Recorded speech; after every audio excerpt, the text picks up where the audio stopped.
नमस्कार. पुन्हा एकदा तुमचे सर्वांचे माझ्या चॅनलमध्ये खूप खूप स्वागत. आता तुम्हाला वाटत असेल की मी आज देवघर का साफ करत आहे, तर उद्या आहे दीप अमावस्या.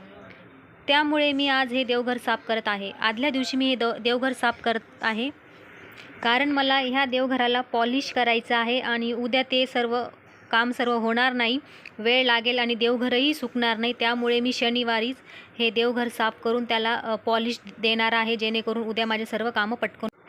इथे माझं देवघर साफ करून झालेलं आहे. आता लगेच मी त्याला पॉलिश करून घेणार आहे.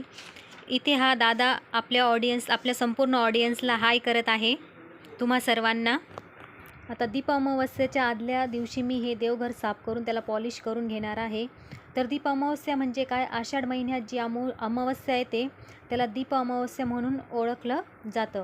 या दिवशी आपल्या घरातले जेवढे दिवे आहेत ते दिवे स्वच्छ घासून पुसून स्वच्छ करून त्याची पूजा आपल्याला करायची असते. तसेच देवही घासून घ्यावे लागतात. देवांचे सर्व साहित्य आपल्याला घासून त्यांची सर्व पूजा करून घ्यावी लागते. अमावस्येच्या दुसऱ्या दिवशी श्रावण महिना सुरू होतो, त्यासाठी आपल्याला घरातली सर्व स्वच्छता करून घ्यायची असते. म्हणून आपल्याला आषाढ महिन्याच्या शेवटच्या दिवशी दीपपूजन करून अमावस्या साजरी केली जाते. तुम्ही इथे बघू शकता, देवघराला माझी पूर्णपणे पॉलिश करून झालेलं आहे आणि हे देवघर मी बाहेर उन्हात ठेवलेलं आहे सुकण्यासाठी. त्यानंतर आता दुसऱ्या दिवशी सकाळी उठल्यानंतर आपण सगळे घर व्यवस्थित जाळे वगैरे काढून घ्यायचे आहेत घराचे. ते आता मी दुसऱ्या दिवशी सकाळी जाळे वगैरे काढून घेते आहे. सगळे बेडशीट वगैरे बदलून घेणार आहे.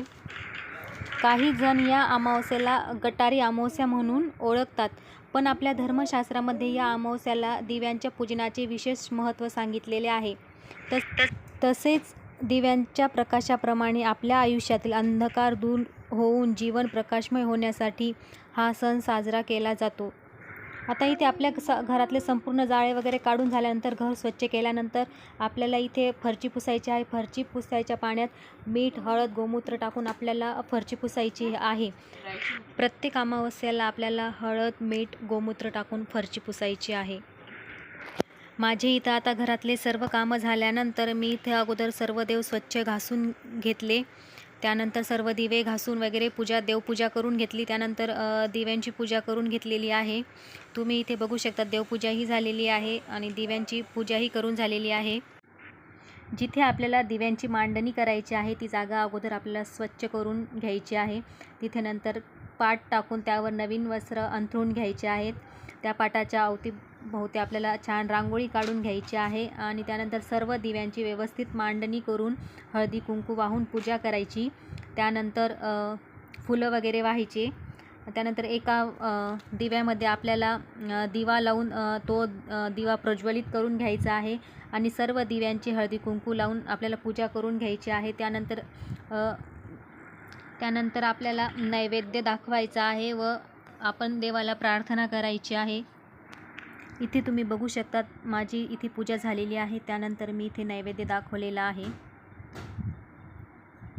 इथे देवाला सुद्धा नैवेद्य दाखवून देत आहे. इथे तुम्ही बघू शकता, देवघराला पॉलिश दिल्यामुळे देवघर खूप सुंदर दिसत होतं. नवीन घेतल्यासारखंच वाटत होतं देवघर. अशा प्रकारे इथे माझं दीपपूजन करून झालेलं आहे. व्हिडिओ आवडल्यास लाईक करा, शेअर करा आणि सबस्क्राईब करा. पुन्हा भेटू अशा छानशा व्हिडिओसोबत. तोपर्यंत धन्यवाद.